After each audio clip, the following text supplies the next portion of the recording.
Good morning students. बेटे आज ये आपका पॉलिटिकल साइंस का काम है।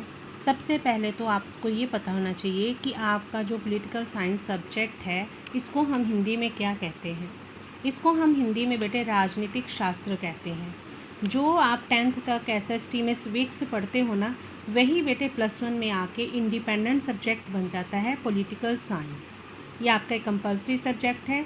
अभी इसका मैं थोड़ा सा जर्नली करवा रही हूँ क्योंकि बेटे अभी तक आपके ग्रुप में बच्चे ऐड नहीं हुए हैं, पूरे थोड़े ही बच्चे हैं, इसलिए अभी थोड़ा सा जर्नली है। कोई लेसन शुरू नहीं करवाया मैंने। जो बातें आपको पता होनी चाहिए वही हम आज कर रहे हैं। सबसे पहले तो बेटे राजनीतिक शास्त्र क्या है। अभी मैंने जैसे आपको बताया कि पॉलिटिकल साइंस को ही हिंदी में राजनीतिक शास्त्र कहते हैं, तो मतलब ये एक सब्जेक्ट है, ये विषय है जिससे हमें अपने अधिकारों, कर्तव्यों, सरकार की किस्मों, उसके कार्यों और राज्य के संबंध में विस्तृत जानकारी मिलती है। ये एक इंडिपेंडेंट सब्जेक्ट है, मतलब ये किसी पे डिपेंड नहीं करता। 10th तक ये SST का एक पार्ट होता है, लेकिन +1 से आके जब इसका नाम राजनीतिक शास्त्र हो जाता है बेटे, ये एक इंडिपेंडेंट सब्जेक्ट बन जाता है।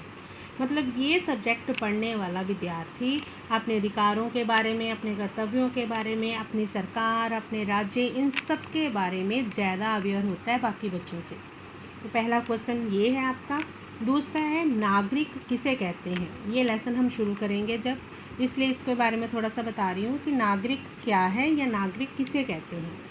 नागरिक बेटे समाज के वो सदस्य होते हैं जो अपने राज्य के प्रति वफादार होते हैं। मतलब जहाँ पर ये रहते हैं ना, उसके प्रति वफादार होते हैं। अब देखो बेटे, एक राज्य में बहुत सारे विदेशी भी रहते हैं जो बाहर से आए होते हैं या घूमने के लिए, या फिर यहीं पे आके बस जाते हैं। उन्हें हम नागरिक नहीं कह सकते। नागरिक जो होता है उसके पास राजनीतिक अधिकार होते हैं। राजनीतिक अधिकार जैसे वोट डालने का, चुनाव लड़ने का, जो विदेशियों को नहीं मिले होते। तो एक तो नागरिक अपने राज्य के प्रति वफादार होता है, एक उसके पास राजनीतिक अधिकार होते हैं, और तीसरा उसे अगर उसके राज्य को कोई लाभ होता है ना, तो उसमें भी वो बराबर का हिस्सेदार होता है। मतलब अगर राज्य को कोई फ़ायदा हो रहा है तो उसका फ़ायदा नागरिक को भी होगा, अगर राज्य नुकसान में है तो उसका नुकसान नागरिक को भी उठाना पड़ेगा। तो है क्या, ये समाज के सदस्य होते हैं। तीसरा है बेटे क्वेश्चन, भारत में जैसे आपको पता है संसदीय सरकार है, तो भारत में संसदीय विधान पालिका को क्या कहते हैं। जो सेंटर में विधान पालिका है उसे बेटे संसद कहते हैं, और इंग्लिश में उसका नाम है पार्लियामेंट। ठीक है। और फिर नेक्स्ट क्वेश्चन है, संसद के 2 सदन कौन से होते हैं, उनके नाम बताएं। संसद के बेटे 2 सदन होते हैं, एक लोकसभा और एक होता है राज्यसभा। लोकसभा संसद का निम्न सदन होता है, राज्यसभा संसद का ऊपरी सदन होता है। लोकसभा निम्न सदन होने के बावजूद भी राज्यसभा से अधिक पावरफुल होता है, अधिक शक्तिशाली होता है, जबकि राज्यसभा उच्च सदन होने के बावजूद भी इसके पास उतनी शक्तियाँ नहीं होती जितनी लोकसभा के पास है। उसका कारण ये होता है कि लोकसभा जो है वो लोगों द्वारा प्रत्यक्ष रूप से चुनी हुई संस्था होती है, जबकि राज्यसभा लोगों द्वारा अप्रत्यक्ष रूप से चुनी हुई संस्था होती है।